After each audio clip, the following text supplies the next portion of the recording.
Buenos días a todos. En unos minutos comenzamos con nuestra sesión.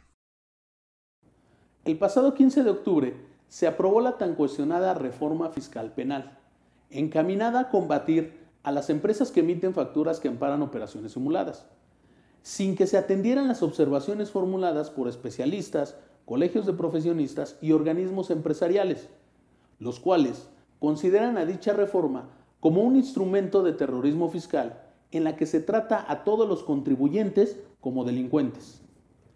Por lo que hace el proceso legislativo, una vez que la Cámara de Diputados aprobó este paquete de modificaciones, solo resta que sean enviadas al Ejecutivo Federal para que las publique en el Diario Oficial de la Federación y con ello, a partir del 1 de enero del 2020, entren en vigor.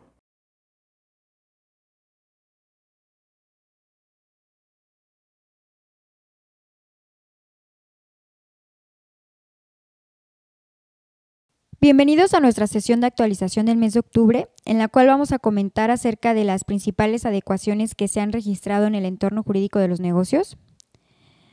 Quiero empezar por mencionarles que en la Ciudad de México, a partir del 4 de octubre, inició la etapa de registro de programas internos de protección civil de establecimientos e inmuebles ubicados en esta entidad.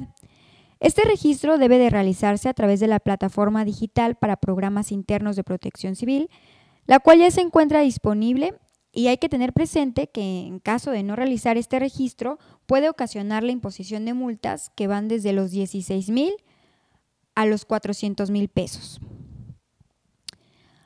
Por lo que hace el Estado de México, se dio a conocer el procedimiento para que aquellas personas físicas o morales titulares de dictámenes de factibilidad, también conocidos como DUF, que tengan establecida una vigencia, puedan solicitar que dicho dictamen obtenga el carácter de permanente.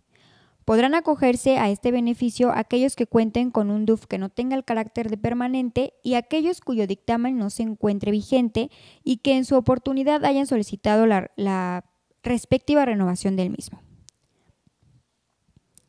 En otro orden de ideas, en materia laboral, hay dos asuntos importantes que actualmente se están discutiendo en el Congreso Federal. El primero de ellos es en relación a una propuesta para ampliar el periodo de incapacidad por maternidad de 12 semanas, como es actualmente, a 14 semanas. Y el segundo asunto, que en nuestra perspectiva implica un retroceso a la reforma laboral que se aprobó a finales de 2012, está relacionado con el pago de los salarios caídos. Como seguramente muchos de ustedes recordarán, la reforma de 2012 se limitó el pago de salarios caídos a un año. Y actualmente, con esta propuesta que justamente fue presentada por el senador de Morena, Napoleón Gómez Urrutia, se pretende duplicar ese plazo. Es decir, se pretende que se pague el 100% de los salarios caídos, ahora hasta por 2 años. De prosperar esta iniciativa, consideramos que se incentivará nuevamente aquellas prácticas dilatorias para la resolución de las controversias laborales, en que ocasionalmente incurren algunos abogados laboralistas. Le cedo la palabra al licenciado Fernando Castillo, quien nos compartirá una disposición relevante. Hola, ¿qué tal? Muy buenos días. El día de ayer se aprobó la tan cuestionada reforma fiscal penal, sin que para ello se hubiesen atendido las diversas observaciones formuladas tanto por especialistas como por colegio de profesionistas y organismos empresariales.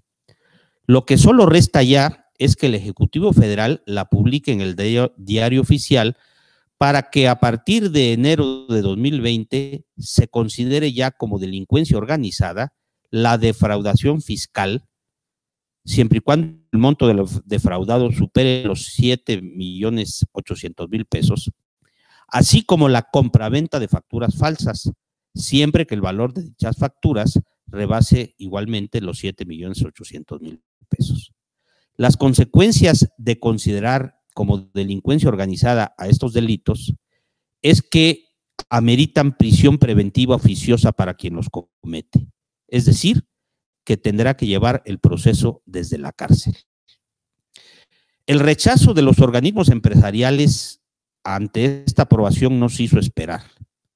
La Coparmex manifestó que entramos de lleno a una etapa de auténtico terrorismo fiscal Y también literalmente dijo que tanto autoridades como legisladores nos habían dado a tole con el dedo porque nos habían convocado para aportar ideas y mejoras y sin embargo pues no incorporaron ni modificaron ni una sola coma del proyecto original. De igual manera, Coparmex anunció que es muy probable que interpongan amparos en contra de esta reforma. Por otro lado, el Consejo Coordinador Empresarial también se pronunció al respecto y precisó las consecuencias negativas para la generación de inversión productiva, entre otros muchos cuestionamientos que formuló. En este despacho consideramos que junto con la ya aprobada ley de extinción de dominio y la próxima aprobación de las reformas al Código Fiscal de la Federación, se está conformando un escenario de auténtico terrorismo fiscal que sin duda va a afectar a contribuyentes de buena fe, por lo que vamos a estar generando de manera periódica contenidos para comentar estas cuestiones, pero particularmente para formular recomendaciones que neutralicen los riesgos patrimoniales y penales que se avecinan.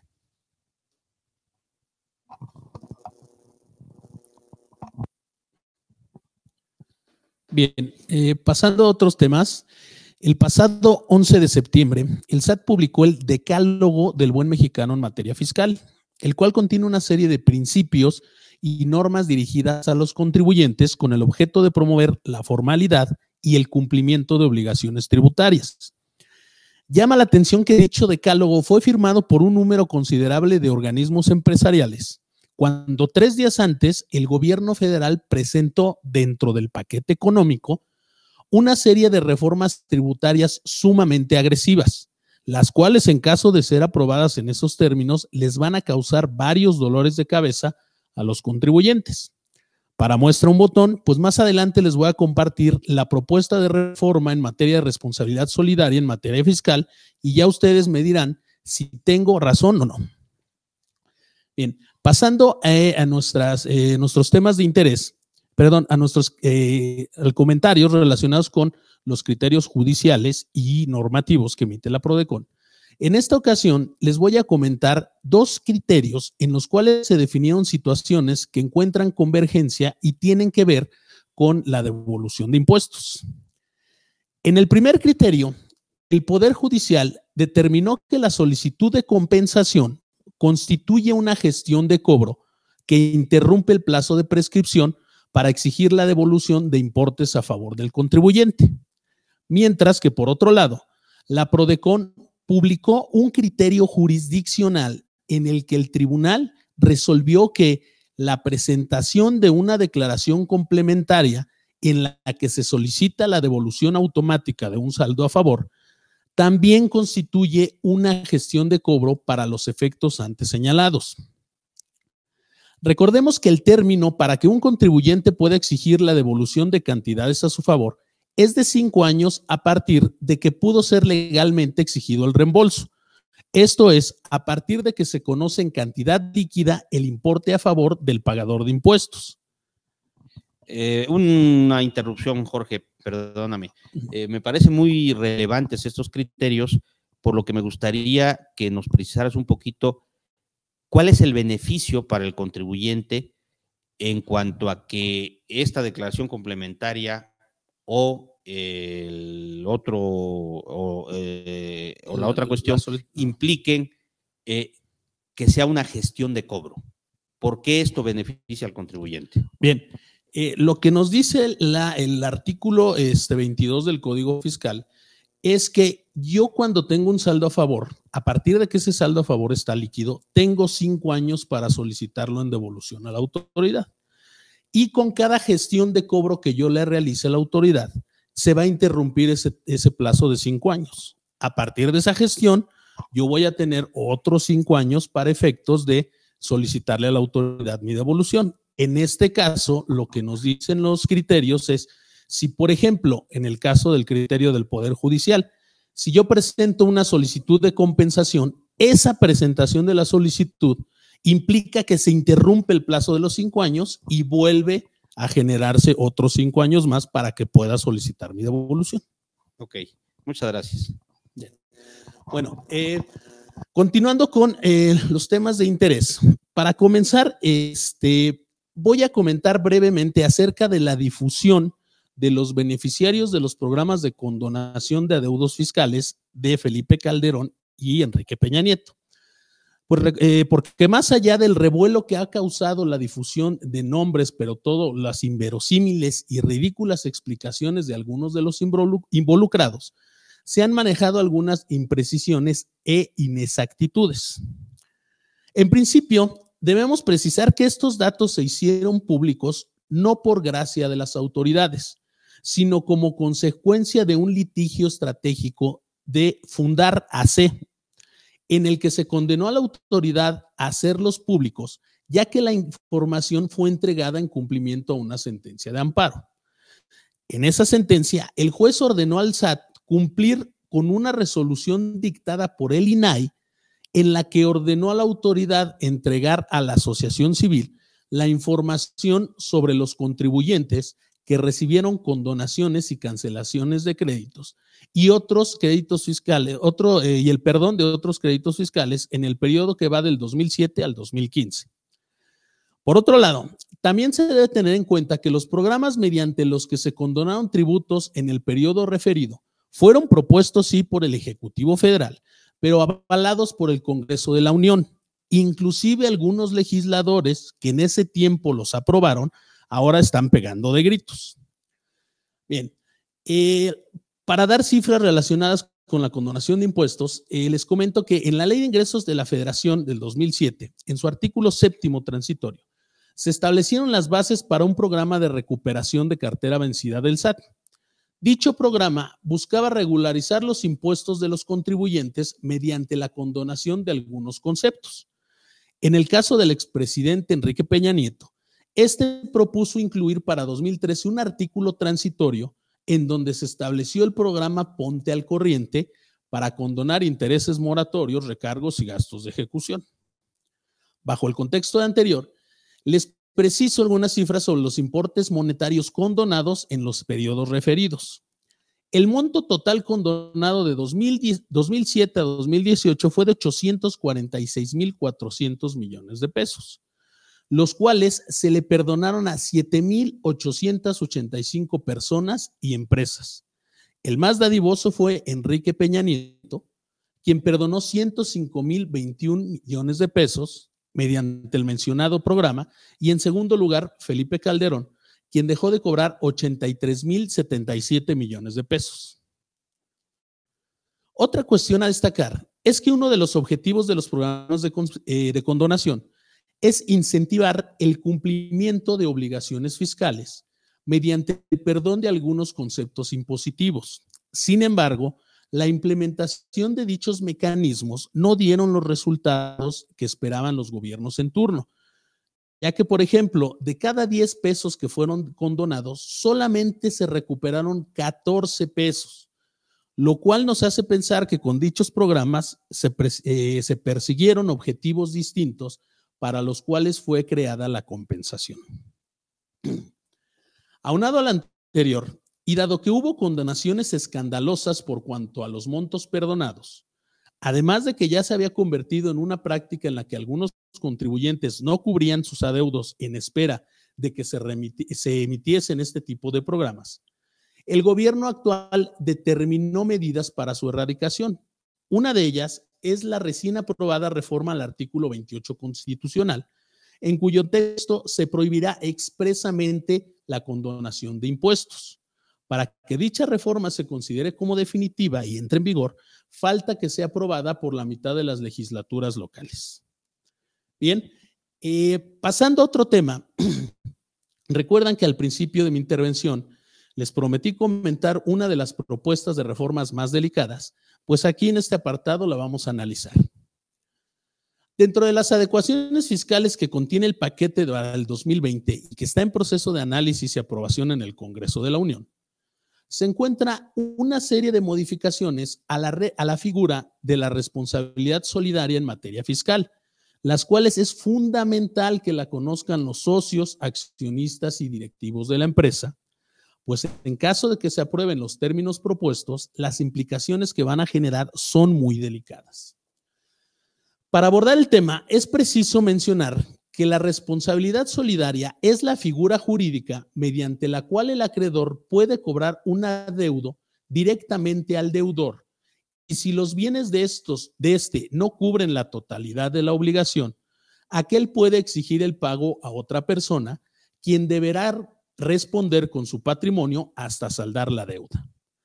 En el ámbito fiscal, la responsabilidad solidaria se prevé en el artículo 26 del Código Fiscal de la Federación, el cual establece los lineamientos para su aplicación, señalando de manera concreta a las personas que deben responder del pago de adeudos fiscales determinados a otro contribuyente, entre ellos quienes responden por las deudas fiscales de una persona moral.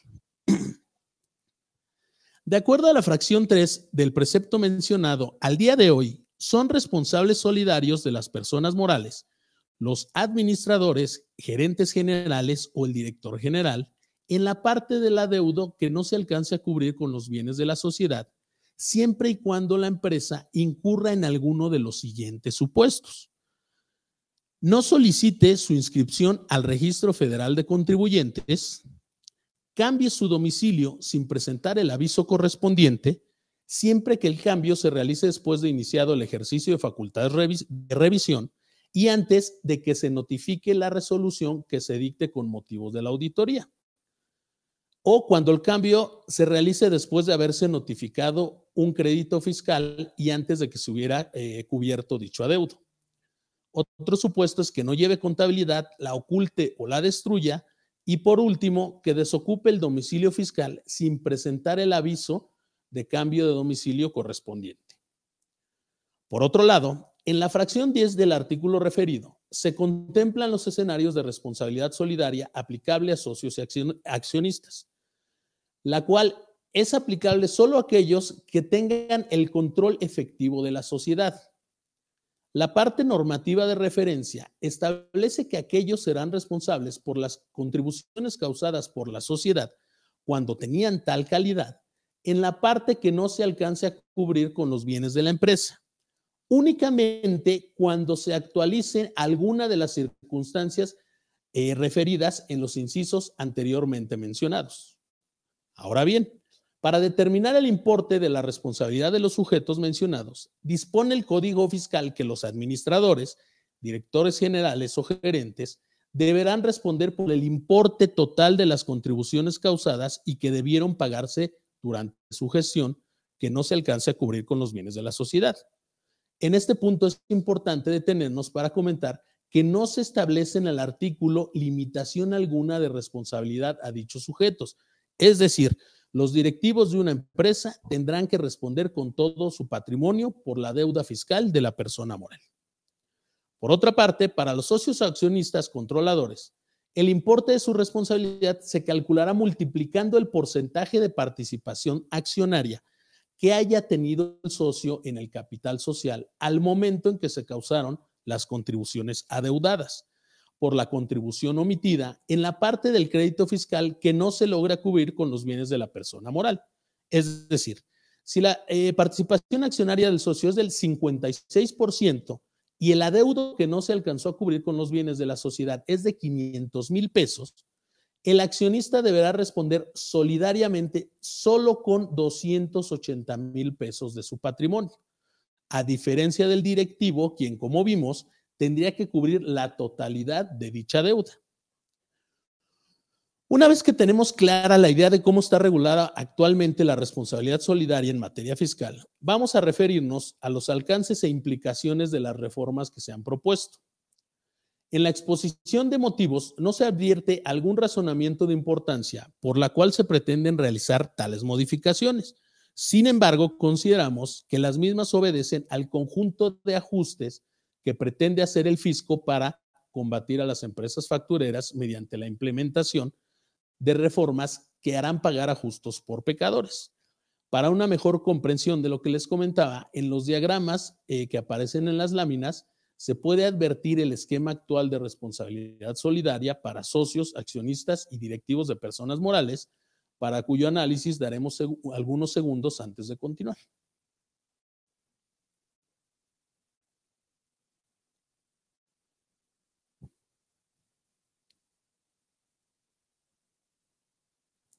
Bien, la reforma al artículo 26 consiste en eliminar las condicionantes, que existen actualmente para que opere la responsabilidad solidaria, las cuales se detallaron anteriormente en los incisos A, B, C y D.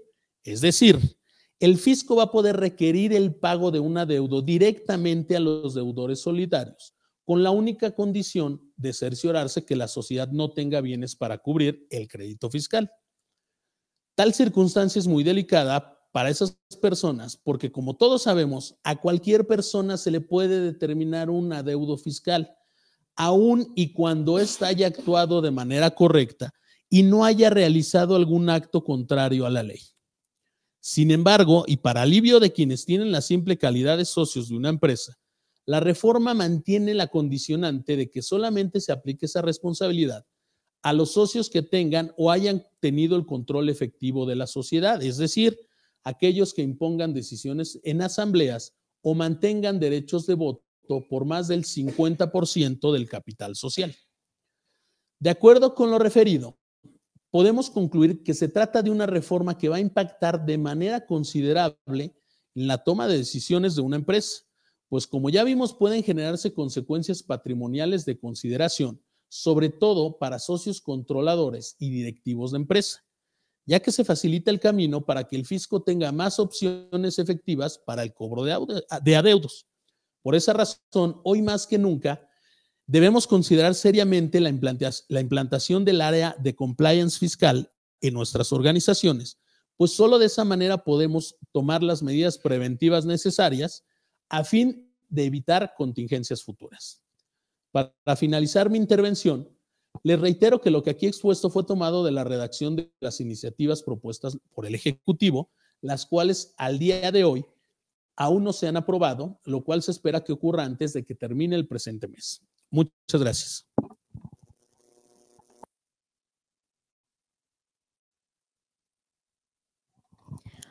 Bueno, para finalizar con los temas de nuestra sesión, queremos compartirles algunos indicadores fundamentales del desempeño del país que se han dado a conocer en el último mes.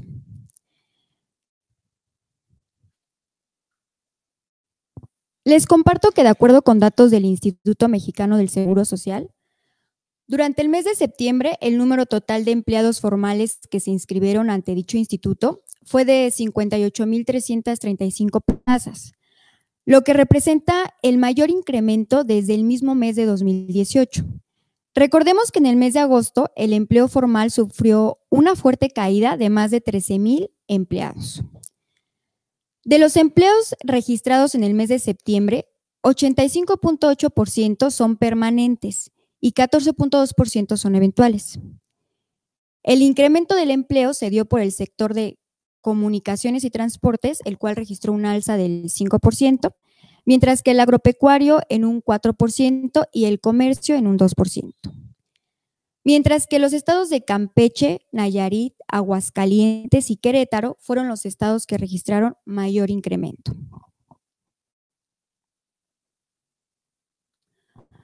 Por otra parte, de acuerdo con datos del INEGI, de abril a junio de 2019, 10 estados de la República generaron el 78% del valor total de las exportaciones en el país. Las 3 entidades que encabezan las exportaciones son Chihuahua, con un valor de exportación de 14,800 millones de dólares, Coahuila, con 12,034 millones de dólares, y Nuevo León, con 10,200 millones de dólares. Por lo que hace el Estado de México, esta entidad se encuentra entre los 22 estados que solamente generaron el 22% de las exportaciones, reportando un valor de 5,200 millones de dólares.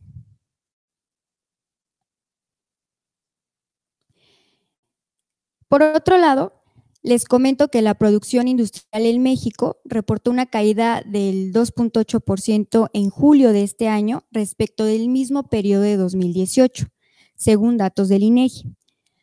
3 de los 4 sectores que integran este indicador presentan un fuerte retroceso. La minería cayó en un 2,93%, la extracción de petróleo y gas se contrajo en un 2%, ¿Y qué decir de la industria de la construcción? La cual se desplomó en un menos 1.42%, la mayor caída desde junio de 2001. El único sector que presenta un avance es el de la industria manufacturera, el cual creció en 1.2%. Y por último, platicarles que según datos de la Encuesta Nacional de Victimización y Percepción sobre la Seguridad Pública, por 9ª ocasión que realizó el INEGI en relación con el 2018, registra que a nivel nacional el costo de la inseguridad representó un 1.5% del Producto Interno Bruto. Esto es alrededor de 286,000 millones de pesos. De acuerdo con dicho estudio, en la Ciudad de México, el monto erogado para prevenir la inseguridad representó 31,503 millones de pesos. Estos gastos tienen que ver con las medidas preventivas adoptadas por los hogares capitalinos, las pérdidas económicas derivadas de los ilícitos o bien los gastos médicos en que tuvieron que haber incurrido. Y bueno, pues por nuestra parte sería todo. Vamos a dar 2 minutos para que en caso de que tengan alguna duda o comentario, nos lo expresen a través del chat. En lo que recibimos sus dudas, les agradecemos su participación y bueno, comentarles también antes de despedirnos que semanalmente estamos generando una cápsula de actualización en formato audio, donde abordamos los acontecimientos importantes y novedosos que se dan en el entorno jurídico empresarial durante la semana. En caso de que deseen recibirla, déjenos sus correos o bien su número celular para hacérselas llegar vía WhatsApp. Por ser para varios mucho más ágil y práctico, y con gusto se las compartiremos. Y por supuesto, no dejen de estar al tanto de los contenidos que generamos y que difundimos en nuestras redes sociales y correo electrónico, como el webinar sobre la meta recaudatoria para 2020 y los mecanismos de que dispondrá el SAT para alcanzarla. También les comparto que durante los próximos meses estaremos generando un contenido semanal en el cual abordamos temas específicos sobre la reforma fiscal 2020. Y ahora sí, vamos a leer las dudas o comentarios que nos han externado.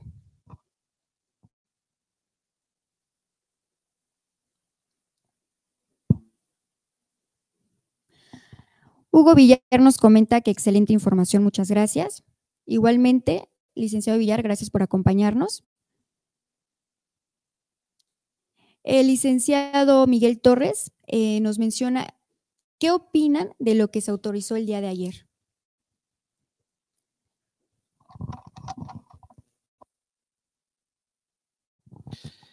Miguel, ¿qué tal? ¿Cómo estás? Muy buenos días. Pues ya lo referíamos, aunque sea brevemente en nuestra exposición, creemos que es una reforma muy, muy delicada por las implicaciones que ello tiene, ¿no? Decíamos que los delitos de evasión fiscal equiparada y compraventa de facturas falsas van a ser considerados como delitos cometidos por la delincuencia organizada, además de que se consideran como delitos que atentan contra la seguridad nacional.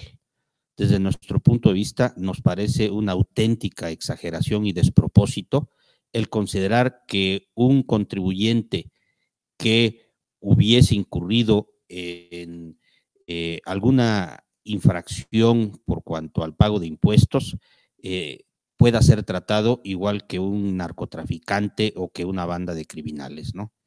Nos parece, insistimos, en un despropósito el equiparar este tipo de delitos con delitos cometidos por la delincuencia organizada.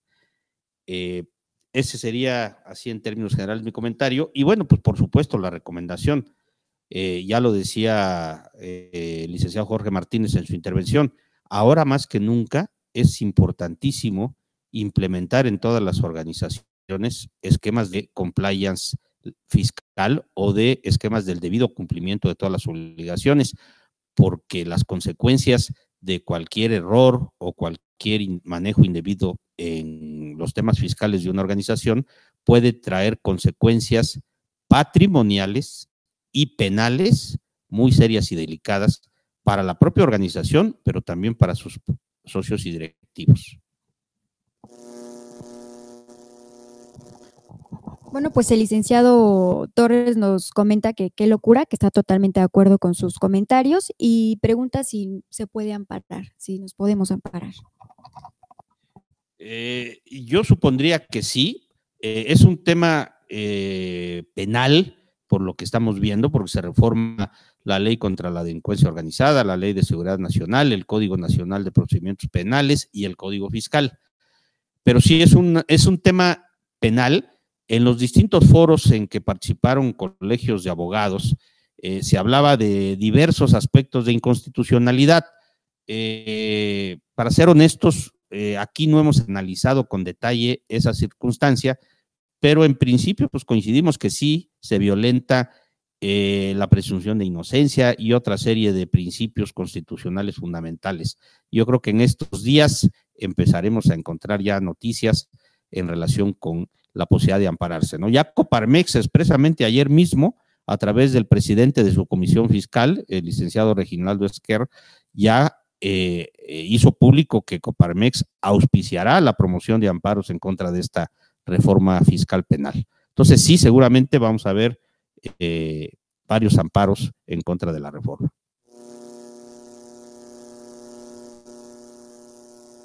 Comenta que muchas gracias. La licenciada Rodríguez Ochoa, muchas gracias y muy buena información, nos menciona. Gracias a aquellos que nos están dejando su correo o teléfono móvil para que les hagamos llegar nuestros contenidos semanalmente. Alfredo López Cervantes nos dice: los que somos contribuyentes menores y personas físicas que no llegamos a los 7 millones, ¿qué tan tranquilos podrían estar en cuanto a la reforma fiscal penal? Bueno, yo creo que nadie debemos estar tranquilos ante esta reforma fiscal penal. Por supuesto que si, digamos, las operaciones de nuestros negocios no llegaran a estos montos, ello no quiere decir que si andamos o tenemos un EFO por ahí escondido en el closet no tengamos problemas. Acuérdense que tenemos al artículo 113 bis que considera delito y penaliza, creo que de 2 a 9 años con prisión a aquel que haga, ya sea que enajene o incluso que adquiera una factura expedida por un contribuyente que hubiera sido considerado como EFO, es decir, emisor de facturas que amparan operaciones inexistentes.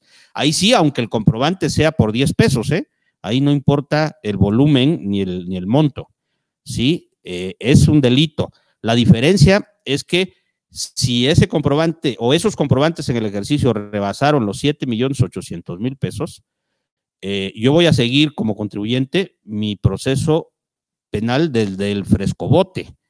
A diferencia de que si el valor de la factura no rebasa ese monto, pues podré seguirlo en libertad, siempre y cuando, por supuesto, pague la fianza correspondiente, pero es un delito también.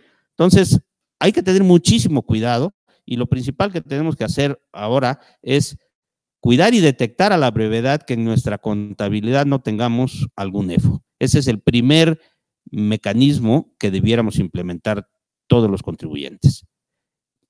Al parecer ya no hay más comentarios, solo le da las gracias por su atención y nos felicitan por la sesión. Gracias a ustedes por acompañarnos y los esperamos en la siguiente sesión del mes de octubre, la cual se llevará a cabo el miércoles 20 de noviembre, la próxima sesión del mes de noviembre. Muchas gracias a ustedes.